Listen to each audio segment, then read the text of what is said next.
being good at social media is very different than being good at a craft. There's a lot of people that are good at, clips, editing them and finding the right things, making the algorithm happy. But then you put on stage in a room full of strangers, then you don't really have the chops for that.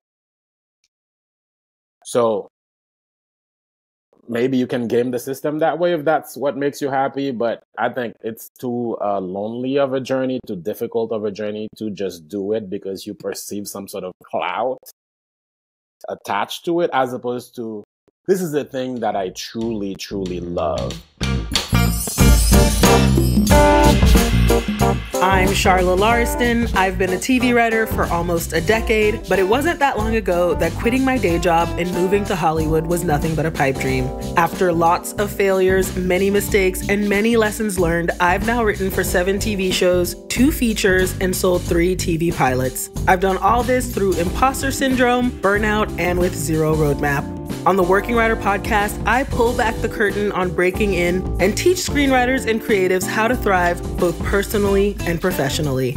Without further ado, let's get to work. Welcome to another episode of the Working Writer podcast. Thank you so much for joining me once again. My guest today is Tanael Joachim, aka TJ the Comedian. He's a Haitian-born, New York-based stand-up comedian who regularly performs at the Comedy Cellar and recently had a viral set on Don't Tell Comedy. I've known TJ for a really long time. We started comedy around the same time. He's one of the only actual Haitians that I know in the industry, and I'm so excited to have him on the podcast today. Our conversation is very wide-ranging. We go from Monique on Club Shay Shay and Cat Williams on Club Shay Shay to growing up in Haiti and coming to the United States to do comedy. It's a really exciting, fun conversation. TJ is one of the best that I know. Without further ado, here's my episode with TJ. TJ, welcome to the show. I'm happy to have you on. That's why I'm so happy. I'm happy to be talking to you. It's been a minute since that last time. It's been a minute. You were in New York. We saw each other at Littlefield. I know, right? I think that has been, it wasn't even Littlefield. Was that the last time? I thought I was hanging out with you in the city. No, we hung out at the Cellar one time, and then you came by you did a spot at Littlefield. That's where we hung out. Yeah. Last time. Mm-hmm, yeah. All right, damn. It's been a real minute. So I have a lot of things. A lot has changed also since that last time. You've become a celebrity since the last time we saw you. You now have a blue check, motherfucker, on the Instagram. You know what I mean? So you're a star since I last talked to you, but we'll get into it. That's what I want to talk about now. You're the most Haitian person I know in the industry. You're actually the only real Haitian I know. I just had Jordan Temple on the show who claims Haitianness. I say to their face constantly, I feel it's my job to make sure they know that I see them and I know that they are not authentic Haitians. I could go. There's several of them. Right? Who? Jordan is half Haitian, yes? Yeah, he's half Haitian. So at least he can have that he's half. Right. But there are several Haitians I have known and do know in the industry. I won't call them out right now because it's not their episode, but I have called them out in person. Don't turn into Cat Williams Lauriston, okay? Let's just keep it chill. First of all, I could never be so entertaining. I would never count myself as entertaining as Cat Williams. I literally watched that entire interview on Club Shay Shay from start to finish. That's how entertained I was. Extraordinarily entertaining. He is very entertaining. I was so entertained by it. I thought the whole thing was nuts. I started watching Monique, and it's just it's enough grievances for me from the blacks in the industry. They'll love that. Yeah. The blacks have a lot of grievances these days. The black seems to be very upset. Monique is nowhere near as entertaining as Kat, so it makes her a different level. And it's a different level, yeah.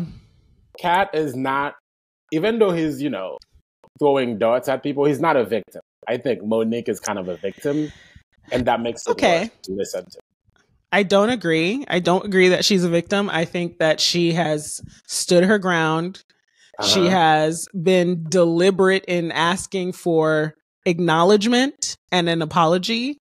And I don't know. I kind of feel like, how is that being a victim? Saying you did something wrong and I want you to apologize to me and I want you to make it right. That's what she's saying. Yeah, but I think if every single person that you work with, you have a problem with them and they've all victimized you in some way, that cannot be true. I haven't heard one story of Monique going, "Oh, I had a great relationship with this person." I've never heard that story. That's insane. That's not possible in this kind of let me just present this to you then, TJ. You are a man. Yeah. And is it possible that her experience as a Black woman is different from yours? Oh, not only is it possible, I'm sure it is true that it's different. Yes. Like, but that doesn't negate, that she might kind of be a wolf in sheep's clothing. It's possible. I feel like I don't know anything anymore. Clearly, like, we're all in a simulation. I don't know what's happening. Yeah, the whole world is melting down. So, like, I don't know. I could be wrong. Nothing is real. And, like, I could be viewing Monique. I could be viewing Monique as someone who has worked really hard, has done a lot, and didn't want to play a certain game and got blackballed for it. And that's possible also. Yeah, here's what it is. Because all I hear her talking about, all we have is speculation, right? And we're going. All we have is speculation. We are. We're going off of Club Shay Shay. I know. I don't know if he wants that to become his legacy, as like, because he has. I don't think it will be. He has something nice, but I don't think it will be. The place where Black entertainers go to air out grievances. But I think it's also just, there are a lot of grievances right now. We're not in a grievance-free era right now. We are literally on the heels of Me Too movement. We're on the heels of, of Black Lives Matter movement. Like, we're on the heels of a lot of grievances being aired, And I think that Hollywood is not immune to the structural challenges of the country. You know what I mean? It certainly is. I mean, Hollywood is just a microcosm of everything that exactly. exists in society. Exactly. So. Right. Yeah. So that's where I'm at. So, but this is about you. You know what I mean? Okay. This is about you. I'm glad we can agree to disagree. So, as I was saying, you're the most Haitian person I know. You're the top level Haitian. I'll 100%. Take that as a compliment. It's it is a compliment. You as a Haitian say that because I've never met another real Haitian. They're all Americans in Haitian clothing. They're not really Haitian. Yeah. I guess my story is different because I came here as a fully formed Haitian. Fully formed Haitian. You were like an adult when you came here to America. And then you slipped into the comedy scene with so much American swagger and so much American confidence that it was unbelievable. American swagger? What does that mean? You're Haitian. Number one, you should be in the church. You should be a pastor in the church. You should be praising. I'm surprised we're not singing Béni soit l'Éternel, béni soit, like right now. You know what I mean? That's what we should be doing. But that's not you. But that's not you. You're not a regular Haitian. You somehow have formed an American identity whilst being fully Haitian. And I'm like, who are you? Where did you come from? Like, what part of Haiti are you from? How did you develop this very, I think, Western way of life and mindset, being so fresh from Haiti? Those are all very good questions. I wish I had clean answers for you. I don't know. Well, I would say I'm my own individual in the sense that you saying you're the most Haitian person that I'm the most Haitian person that you know. There are probably Haitians who would tell you that I'm not that Haitian. The whole thing is very relative to whatever experience that person is speaking. Well, I just mean strictly in the entertainment industry, in the comedy scene specifically, in stand-up. Okay, in New York. Even more specific, that in I New would York. accept. Yeah. You Yeah. know, like I Okay. have not met another Haitian who speaks Creole who was born in Haiti. That's only me. You know, Right. so Right. you're literally the only Haitian I know that was born in Haiti and also speaks Creole.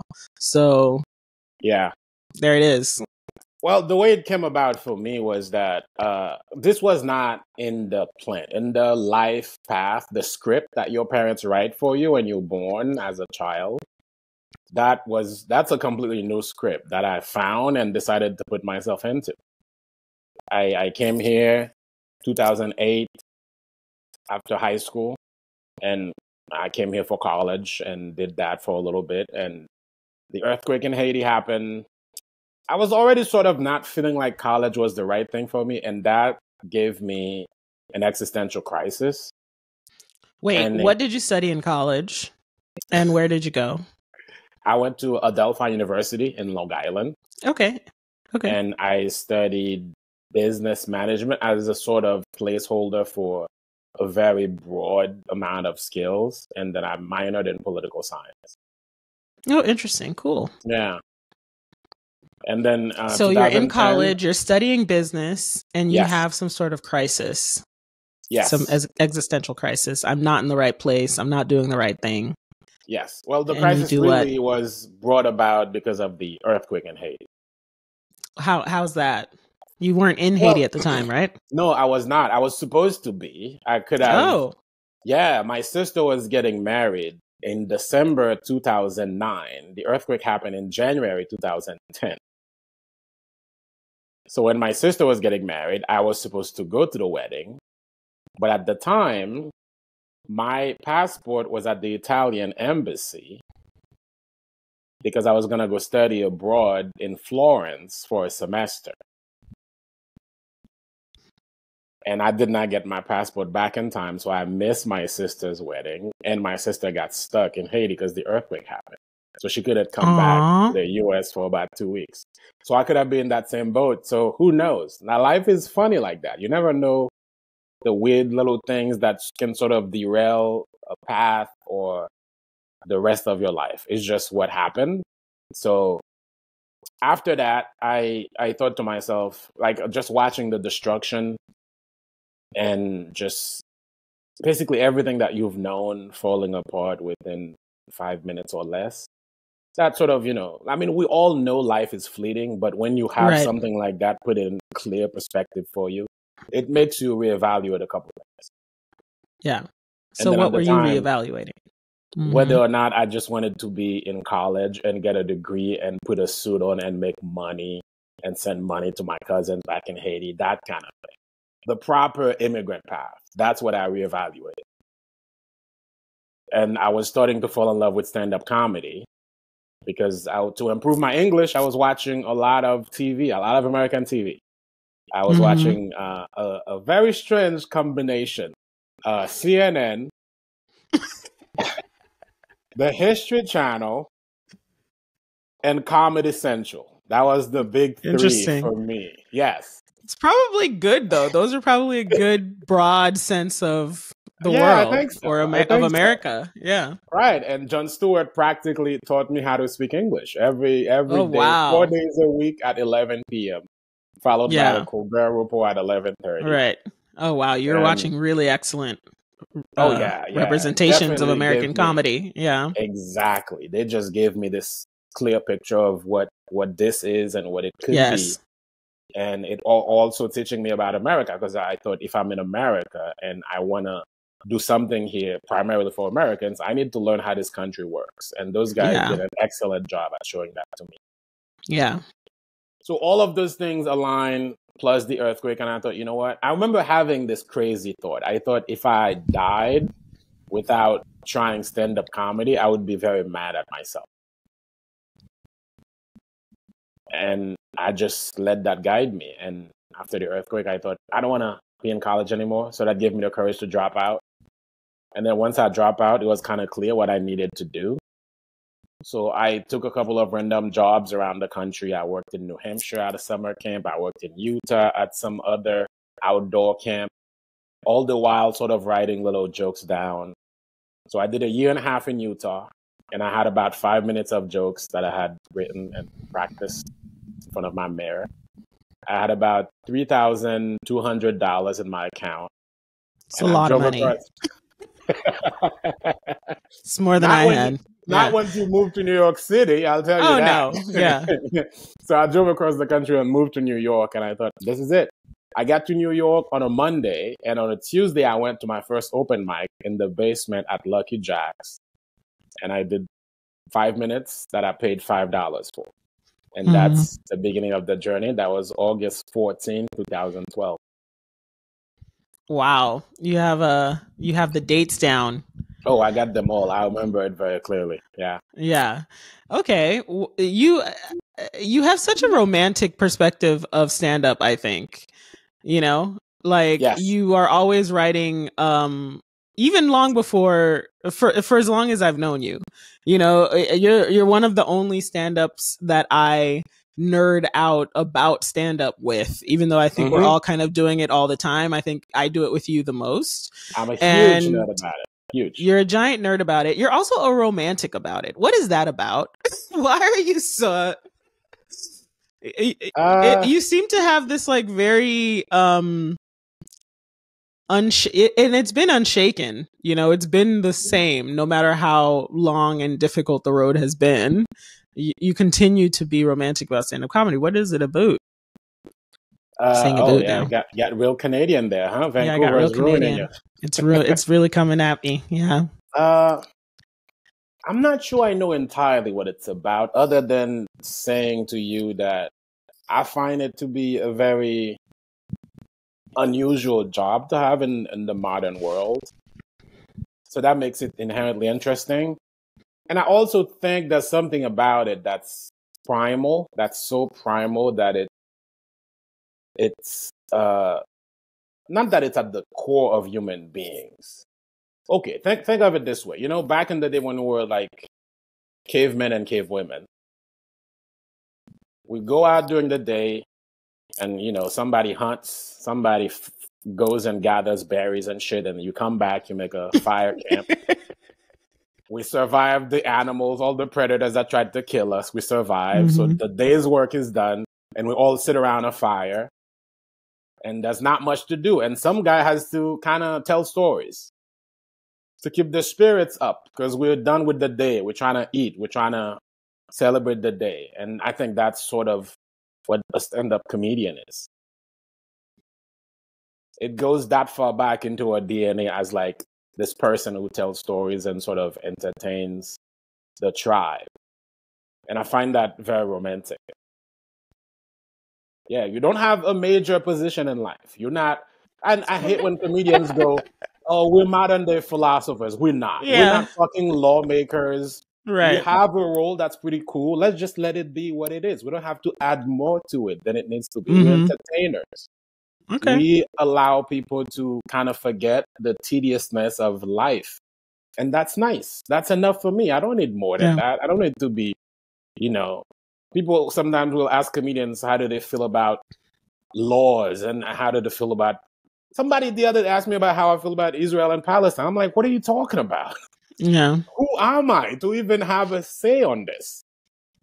I can have a say on this as a human being, but not as a comedian. Right.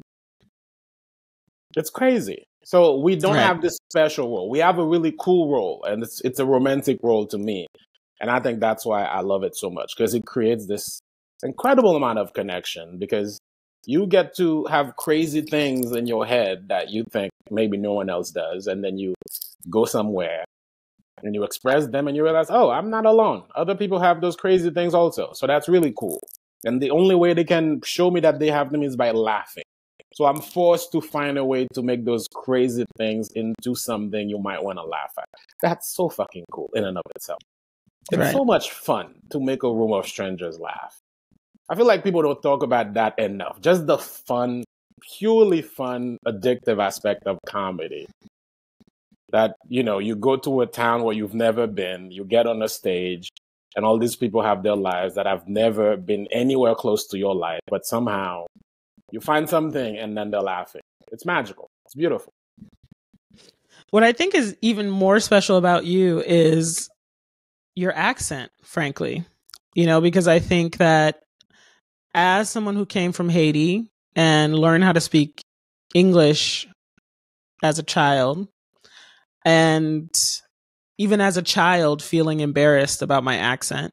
And even, when I meet other Haitians, because I grew up in Florida and there were so many Haitians that would come start school and things like that, and they would be so embarrassed about their accent, and it was usually girls, but even my parents, like sometimes my parents are still, after 30 years in America or however long we've been here, like 40 freaking years, are still self-conscious. Exactly. You don't want to sound stupid. And so I think to so many, Haitians or so many immigrants that come to America and wanting to connect, but being self-conscious about their accent and about how they pronounce things and about if they're going to be understood, I feel like this is kind of a major, to me, it's like your big heart and your desire to connect supersedes any kind of embarrassment you might have about my English, like that's how you come across. That's pretty flattering. Yeah. Maybe some of it is true. I mean, I don't want that to be true in my head because then it would give me a big head. But no, I don't think it's about a big head. I actually think it's about, I'm so glad that you don't, like your English is fantastic. But Thanks. Even Haitians who have fantastic English because they have an accent, or other immigrants, I've seen it, like their English is fantastic. It's great, but they have an accent. So they're like, I'm embarrassed. I can't express myself. And It seems to me like what you're telling me is that your desire to connect is so strong that you don't even think about it, it seems. Yeah, I would agree with that. And, now it's much better. But in the early years, doing stand-up, I would fuck up punchlines because I said the word wrong. Yeah. And I'd be like, why aren't they laughing? I was like, oh, because you fucked up your English, bro. Your English is trash. And then I kept doing it. And then it got to a point where I would fuck up a punchline. And then I would be able to call it out on stage. And then the crowd would guess that I'm making fun of myself, which was kind of cool to be able to get to that place. Yeah. I love it. You have one joke that I love. It's one of my favorite jokes that you have. And it's that you say that it feels like you came too late, like you came at the end of a good thing. Oh yeah, yeah. That's so like that's it's a big theme of the hour right now. Yeah, right. Is that joke in the hour? Yes, it is. Okay, awesome. So if it's cool to talk about it, something big. Yeah, let's talk about it. Yeah, so if it's cool to talk about it, then to me, your romantic view of America is in direct contradiction to this joke, which is that you have come at the end of a good thing, which is kind of true. Yes and no. It's totally true. Yeah. And I guess that's kind of the beauty of being a person and, being somebody who practices an art form, just having all those contradictions. How do you deal with them? Because I do think America is a great place. I mean, I probably wouldn't become a stand-up comedian if I was still in Haiti. So I'm very grateful that I can do this here. Right. So I love this country. I'm very grateful to it. And at the same token, I'm like, oh, you guys are fucking this thing up. Right. Let's talk about that for a second, because I agree 100%. I think being an immigrant and knowing how bad it can be. Yes. Yes. Has given me a different perspective about how bad it is right now. Because it is bad. But I'm like, if only you knew how bad it could be. Yes. It can get so shitty, so much worse. So fast. And it is still in a place. We're still in a place where, it feels like it could go either way, Yeah. It could go either way. You could have a country where you have dreams or you don't, Right. And part of the idea I'm trying to develop in the hour also to explain to Americans why they're fucking this up, because they actually don't know the reality of how, because they've been too comfortable for too long. Right. Like I do a bit about pronouns, and I'm like, this whole pronoun thing is such an American comfort problem. Yeah. Because no one in a real country with real problems is worried about fucking pronouns. That's a See, symptom of a good American life. it's a symptom of an advanced country, but what's happening is that all of the people who view that advancement as a threat to a way of life don't understand that unless they let that advancement happen, you're gonna go. There will be no way of life. You know, like that's it. Yeah, it's a crazy thing. It's a crazy thing. Yeah. Part of my thesis about America being at the end is, to me, it's almost like the natural conclusion of the rise of an empire, because an empire can't keep rising forever. Right. You rise and you fall. And I think America has risen, and it's at the apex, and it's almost like there's nowhere else to go.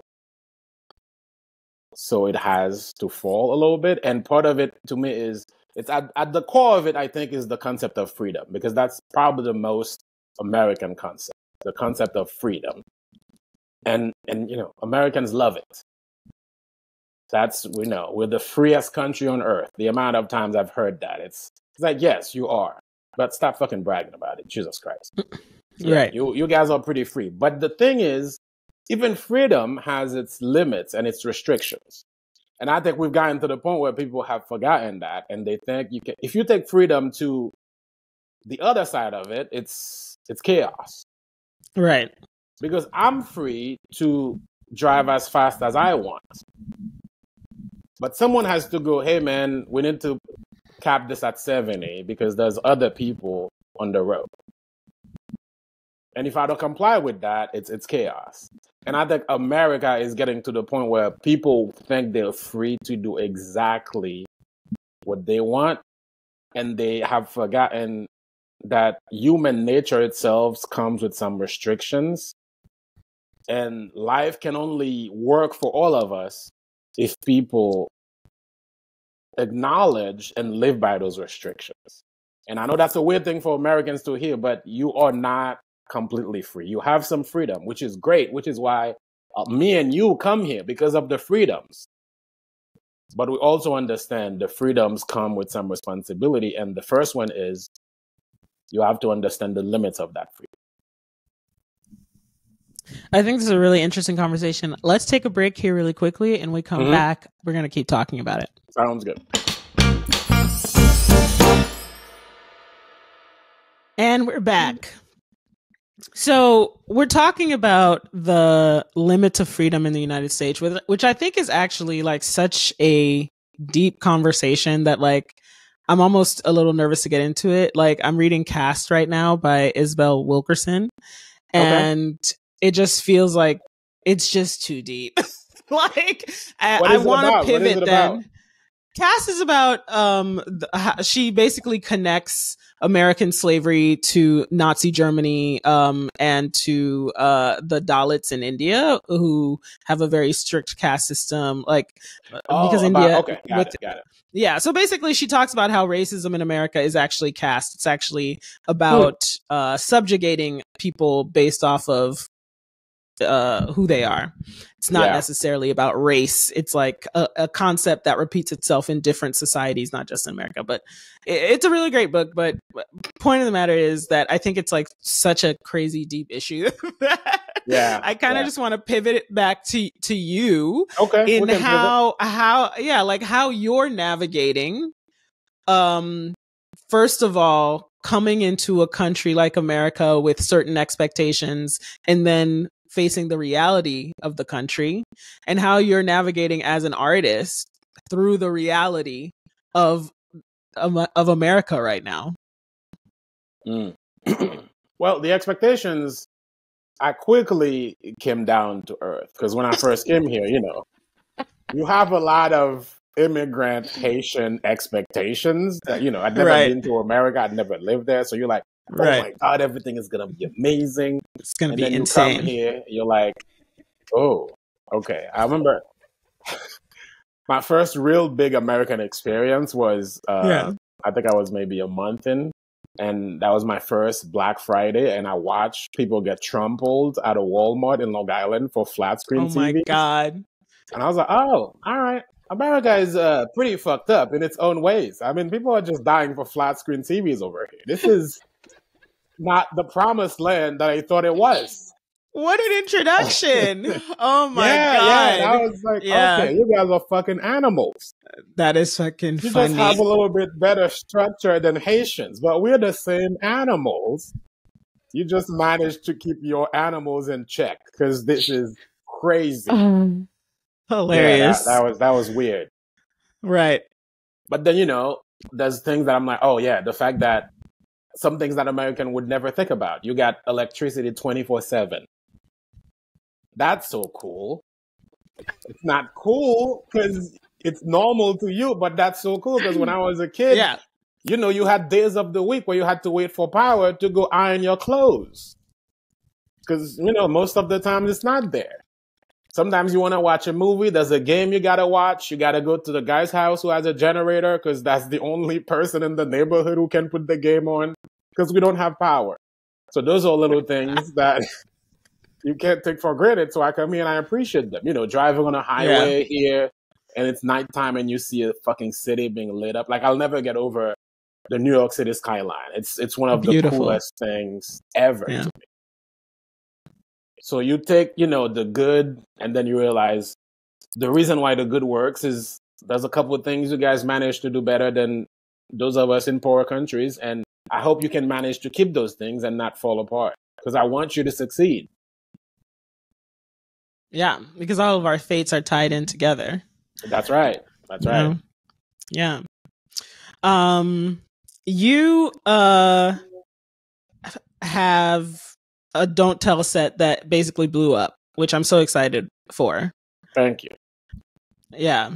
That was pretty nice because, and it's perfect timing for me. I would say I'm very lucky with that because I went to Europe, I did a tour, and my manager got this set and I almost forgot about it. She told me about it maybe in August. I went to Europe for all of September.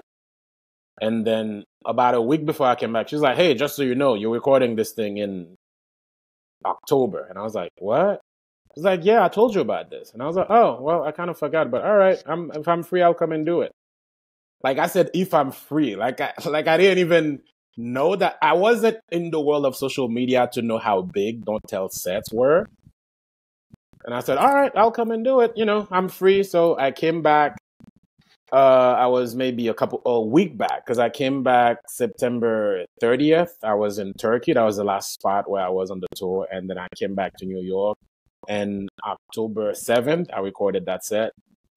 And like a little showbiz thing, because, you'll know this, but people who watch the set won't. I wasn't particularly happy about the set because I wasn't feeling 100%. I ate something before that kind of made my stomach feel weird. And I was like, fuck, I'm a professional. I'm going to go up there and do the best that I can. But it didn't feel like a super great set to me. But I think because I've been working so much, when you work a lot at your craft, you're good enough is still pretty good. You have the magical nights that sometimes they're like, oh, fuck. I could never replicate that. But because you work at what you do all the time, your good has to be better than the people that are below you. So you try to do that. So that's what I think happened with that set. I think what happened is when you work as much as you do, is that your skills and your technique kick in where your natural talents have go into autopilot. Let you go. That's you right. go into autopilot. Yeah, you start to know the thing so well. Yeah. Right. That you don't need to be at your 100%. Exactly. Yeah. But you still go and you do your job. And I think that's sort of what happened with that set. Because I wasn't feeling particularly funny that day. But I was like, hey, I got this recording. So let me do it and see what happens. And then it came out pretty nicely. So I've been pretty happy with that. And I had a tour booked before that Don't Tell set. And I think that tour, that's something I booked kind of on faith. Because I was like, I'm doing comedy. I want to keep doing comedy. I want to go to other places and not be stuck in New York City. So I just started booking this tour, and I said, I guess I'll figure out a way to sell tickets. And then lo and behold, Don't Tell Set is helping me sell tickets. So things I kind love of it so worked much. out nicely. Yeah. I love it so much. Wow. How else has things changed since that Don't Tell set? Because I think from the outside, like I feel like one day I was talking to you and I was like, "Hey, great set, Teach," and then the next day you had like 30,000 followers or something and a blue check. So I'm just like, I think from the outside, I'm like, have things really changed for you that much, or is it just I'm selling more tickets? A few more doors are open. What's it been like? Well, it's essentially that. It's selling a few more tickets where now I'll be doing a show and people will come because they've seen me on the internet, which is such a nice feeling. Because you already set up to win. You know, when you do a show and, it's just strangers be like, who is this person? I hope they're fucking funny. As opposed to, oh, we saw you. We already like you. So Yeah. we're here. We paid money to come see you. It's so great. So I love that part It's a of it. totally different thing. The blue check thing, really, I think I got to 10,000 followers, and my manager was like, you should request verification because it'll be easier for them to give it to you. So I did. I had to send my driver's license to Instagram to prove I'm a real person, and they gave it to me. And I guess that makes people look at you differently. Even though people can buy it now on Instagram, you can pay for a blue check. Mm-hmm. But I got mine organically, so I think that helps. People just kind of look at you as a quote unquote, it's not a celebrity. Right. But it gives you some weight, some gravitas in the social media world, which is nice. What else I would say has changed? Just you sell more tickets. People give you a little bit more respect in the streets, I guess. People are like, hey, I saw your Don't Tell, you're doing good stuff. A little bit more DMs, some professionals, some not professionals, but it's part of the game. Yeah. Yeah, I love it. Yeah. All right, very cool. You seem to do a lot of things kind of by faith. Yeah. And I remember when you were thinking about changing your management. Oh God, by the way, I just want to say thank you to all the times you've listened to me complain about my old management back in the day. You did a service for the community that people will never know about. So I just want you to know I appreciate it. Oh, my pleasure. Now they know about it. But it's something that I teach now because I struggled with it. And so many of my friends struggle with it. So many people go into the industry not knowing what a manager does. How do I even interact with my manager? What if I don't like my manager? You know what I mean? It's just such a common thing that goes around. But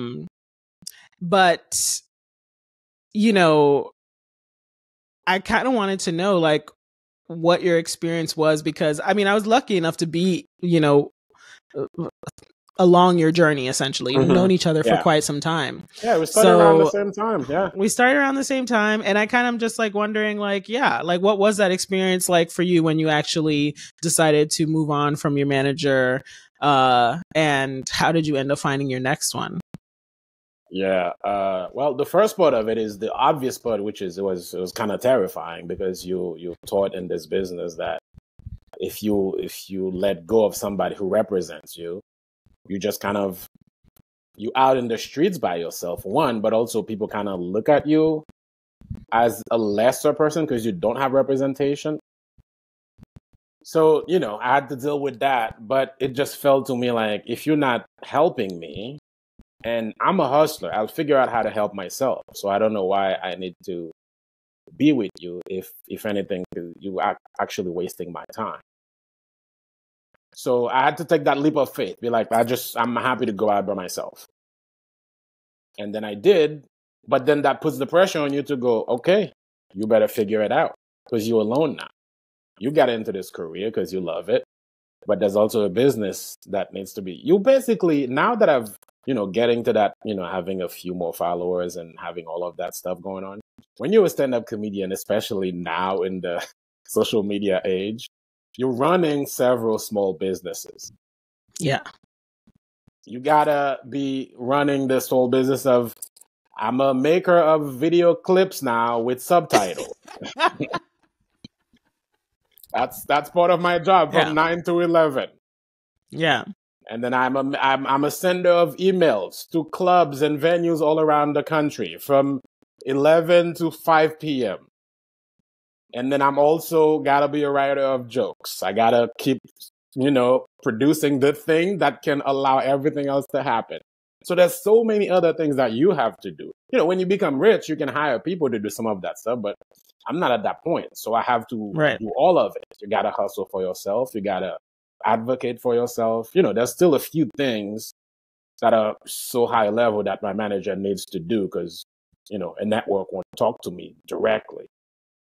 But most of the stuff that's below that, I have to do on my own. And I don't mind doing it because I'm doing it for a thing that I love to do, which makes it a little bit easier. If you find a thing you love, the shitty parts of it become more bearable because you love the end product.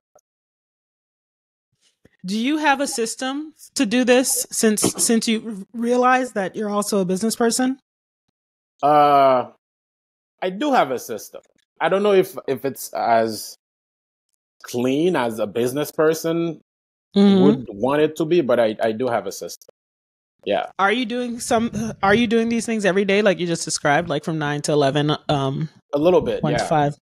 Yeah, a little bit. I wake up and I'm like, okay, I need to post a couple of clips, this amount of clips this week because I need to promote this and that show and blah, blah, blah. So I have to reach out to these venues and get in touch with their social media person so we can maybe do a collab so that their followers can see my clip and then that maybe allows some more tickets to be sold.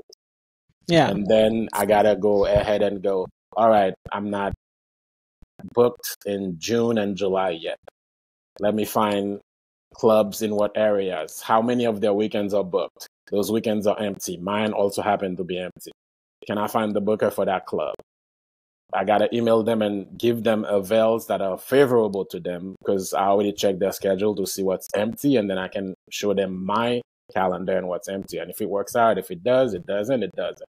And then sometimes you do that, I had to follow up 7 times before I got booked for a club. So it's not a one and done deal. You just got to keep doing it.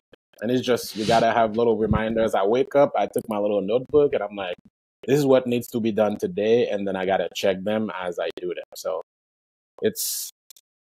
people think it's just being an artist and telling jokes, but it's a lot more than that, which is, this is the world we live in. I'm sure it wasn't that way before social media. I'm almost positive it wasn't. Because, I've heard those stories of in the early 2000s, late 90s, a comedian would go to Montreal and have a really good set. And then you come back to New York with like $1 million development deal and you are set for the next 15 to 20 years. Those sound like mythical stories to me. But maybe they did happen. But I'll tell you right now. But it was only a handful of those guys anyway. Yeah. Right. Now it's like Ray Romano. The guys that it happened to. And then it doesn't really happen that much. Right. And now there's a million comedians with a billion different markets. Like sometimes I'll go and look at a club schedule and I'll see people that have sold out 8, 9, 10 shows. And then you're like, oh, I thought I knew all the comedians, but I've never heard of them before. And then you find out that's a TikTok celebrity. Yeah. And you go, that's a dry bar. Have you heard of dry bar? I have. Mm-hmm. That's also a massive thing because they do clean comedy. So they reach families and children sometimes go to those shows. So those guys sell out huge. So there's a lot of those guys out there that are stars. And dry bar has an even bigger following on YouTube than Don't Tell. No way. Yeah. So they're doing great. So you'll see those guys at clubs selling out and you'd never see them at the Comedy Cellar or the Comedy Store anywhere where most of us comedians go. So there's so many different avenues. There's so many things happening. It's kind of hard to keep up. So you just gotta have to do your thing and find your lane and keep your eyes on your own paper and just do the things that make you happy, because it's impossible. It's impossible. Right. Basically, it sounds like you're hustling. Yeah. You're hustling. That's Gotta it. hustle. It's the hustle. Gotta hustle. It is the hustle. But what I think is interesting about what you said is that this idea that our managers handle a lot of this for us, I think, is a big misconception. About getting repped. Yeah, it's the biggest misconception, and I think that even me, like, no shade, like it hit me like, oh, I'm supposed to still be doing all of this. Like, there's this perception that once you get repped, you can kind of like finally chill, and somebody else will do stuff for you. Right. And it's just not the case. As a matter of fact. Yeah. It is not only do you it's not the case. As a matter of fact, you have to like now continue to drive your career, because that is what gives your manager something to talk about, something to share with other people, to get you jobs and things like that. There's so much of the management artist relationship that is misunderstood, and I think it like makes it more difficult when people get repped, because they can't really hit the ground running. Like, imagine if you had known, that's a good point. Imagine if you had known when you like getting a manager doesn't mean that you can finally, take a rest and chill. It's just a business partnership that helps to expand your career, but you at the end of the day are still the one that has to do the majority of the work of building your business, of building yourself up as an artist. And when you have that understanding, you approach firing your manager in a very different way, because now you're not approaching your manager as someone who has all the power of your career in their hands. They're just a business partner. And they're not right for you. Yes. And so that's it. Like, you have agency. You have the ability to create the kind of career that you want to create.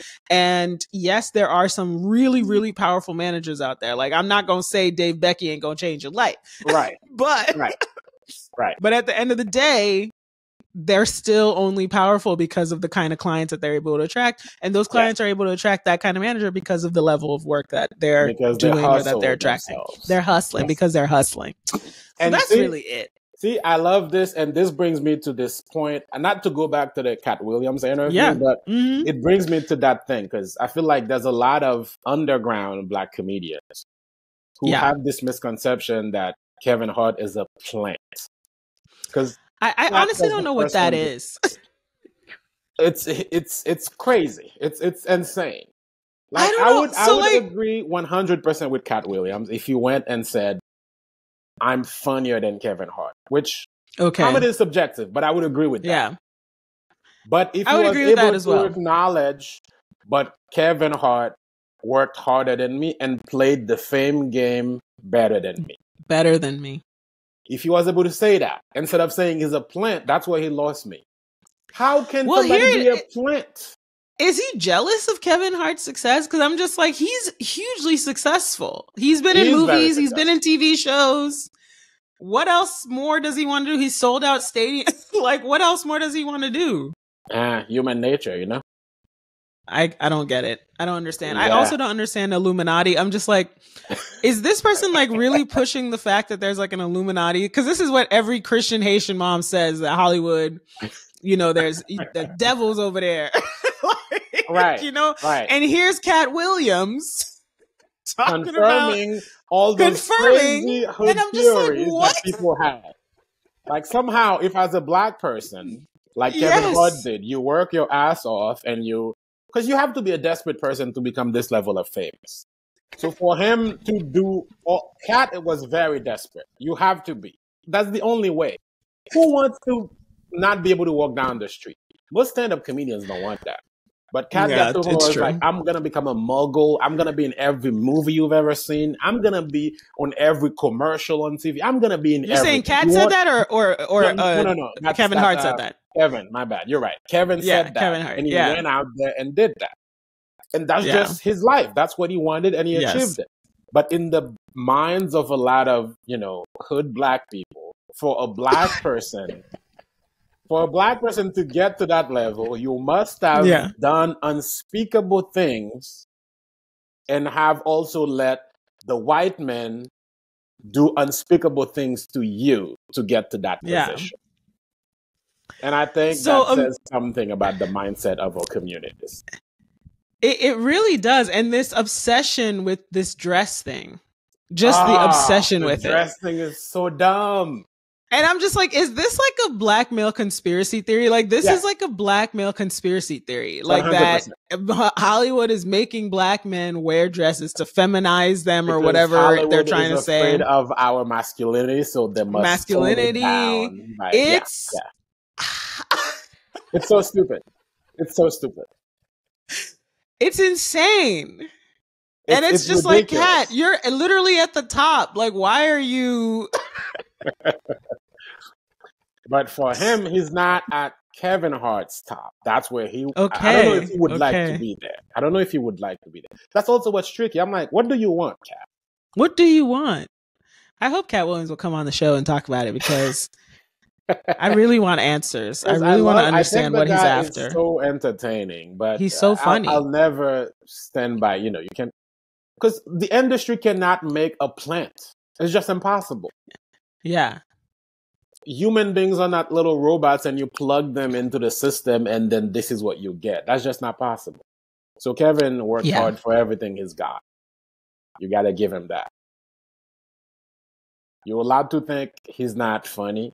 You're allowed to think he's corny, but you cannot say he doesn't deserve whatever he's got. And when you do that, you take away agency from him, but also from yourself. Because in your mind, I agree. I can only do something if, like, I hate that we still use that term, the white man. I agree. Who is this 100%. White man? Who is he? Who the fuck is and that why guy? Is he controlling Cat Williams' career? Why does he give a shit about Cat Williams? If he's the white man, shouldn't he be doing bigger things? No, he wants to lick Cat Williams' asshole. That's what he wants. That's what will fulfill him. And unless he can do that, he must keep looking for that. Yeah, it's nuts. There's this other thing, there's this larger thing going on in Hollywood, though. And, I think that, like, it connects to me, like, your joke about how, coming to America now is like coming to the end of a good thing. Yeah. It connects to me to the industry, the Hollywood industry. Obviously, that's what you're talking about. Yes. But all of these Black people coming on and, coming on the internet and airing their grievances about the industry. Right. Let me list them out. Taraji coming out and talking about Oscar winner Taraji Henson.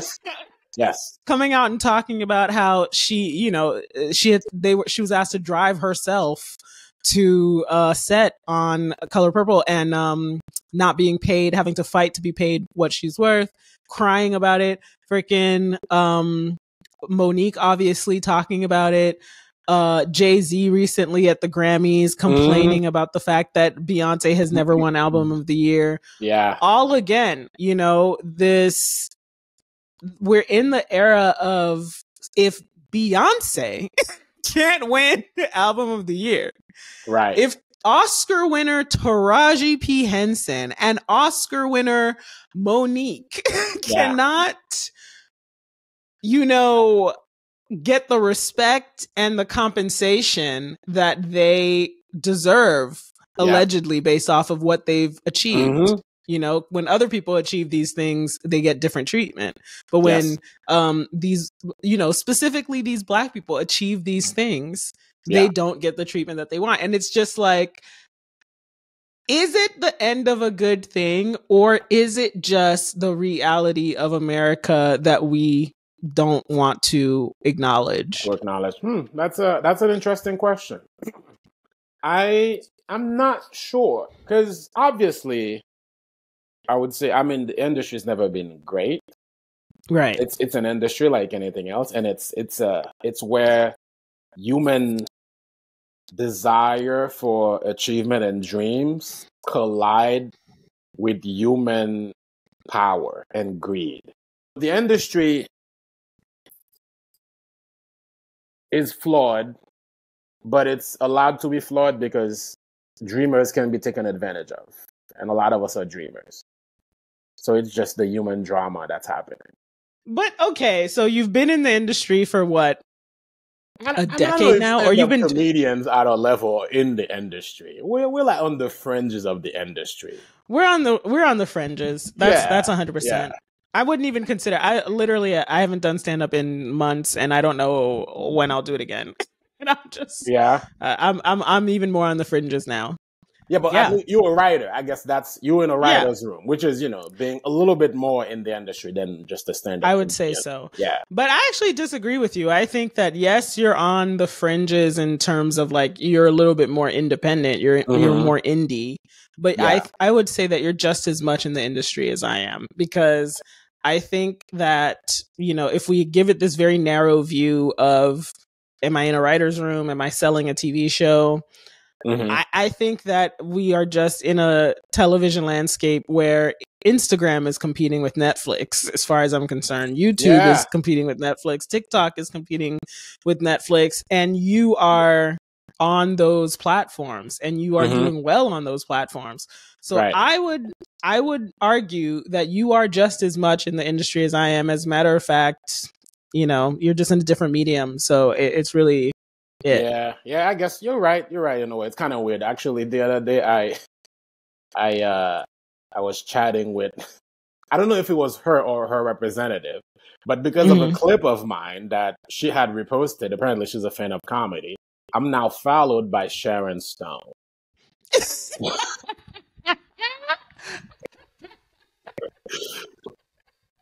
Yeah, it's very surreal. Wow. But Sharon Stone is a comedy fan, and she followed me. And she's a fan of you. I sent a message, so we chatted for a little bit and all that. That's nuts. Yeah, that's pretty weird. That's nuts. Yeah. That's nuts. So I guess I am in the industry. Yeah. Do you feel that you feel more validated, I guess, for your gut feeling of all those years ago, quitting college and pursuing stand-up? Yeah, in a way, yes, because I don't like to admit that, but it is a business of validation. It is, I told you I was funny kind of thing, why didn't you believe in me kind of thing. So it's annoying, but it is true. But for me, I just want to pay my bills doing comedy. That's the standard of happiness for me. If I can pay all of my bills and live a comfortable life doing stand-up comedy, life is good. I've lived the life that I wanted. So the validation is great, but I want that validation where I don't have to worry about, will I make rent next month if I don't book the Albany Funny Bone, that kind of thing. Do you have anything? What would you say to, I guess, I don't know, creatives out there who's come to America at the end of a good thing, or who are living in America at the end of a good thing? I would say, before you do a thing that's creative, ask yourself if you actually really want to do that thing. Because I think there's because of social media, everything's been diluted. So people feel like they can do almost anything. And being good at social media is very different than being good at a craft. There's a lot of people that are good at, clips, editing them and finding the right things, making the algorithm happy. But then you put on stage in a room full of strangers, then you don't really have the chops for that. So maybe you can game the system that way if that's what makes you happy, but I think it's too lonely of a journey, too difficult of a journey to just do it because you perceive some sort of clout attached to it, as opposed to, this is the thing that I truly, truly love, and I want to do that. Because I have a niece that's 9 years old now, and I was talking to her recently, and we're talking about career because she knows I'm a comedian. And I go, what would you like to do? And she goes, oh, I want to be famous. And I go, okay, famous for what? She goes, I don't know. I want to be famous. And I think there's a thing now where that's a goal in and of itself, to be famous, whether it's through social media or through TV or whatever. I guess now it's mostly social media. You just want to be famous. Well, that's not a thing. You can't just. What are you trying to be famous for? To me, the idea of fame is it's a byproduct of you doing a thing that people appreciate so much, then they make you famous for it. You can't just be famous. Nobody should have the goal to be famous. That's stupid.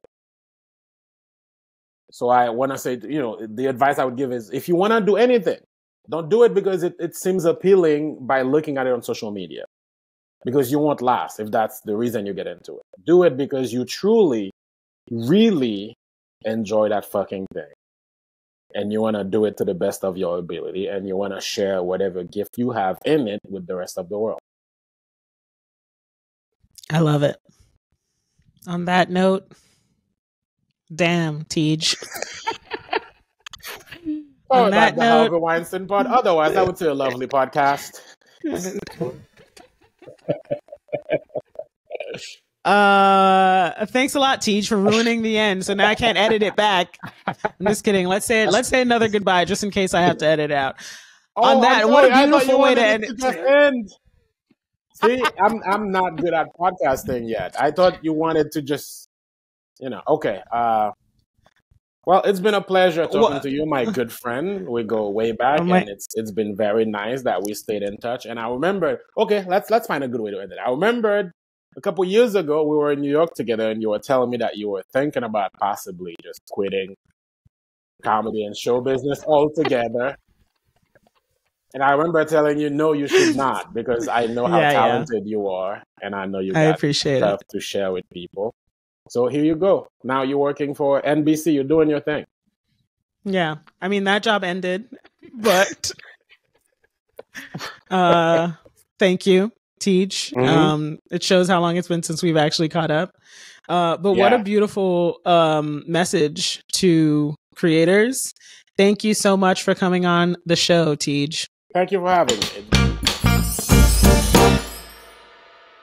Well, I hope you loved that episode as much as I did. I think TJ is so spot on when he talks about making sure you actually love the thing that you're pursuing, because as we all know, when we pursue things, the journey can be fun and exciting, but it can also be really difficult. So it's important to really care about what you're doing and really consider if you're doing it for love or for other nefarious reasons before you pursue it. That's all I've got for you today. Until next time, get out there, get to work.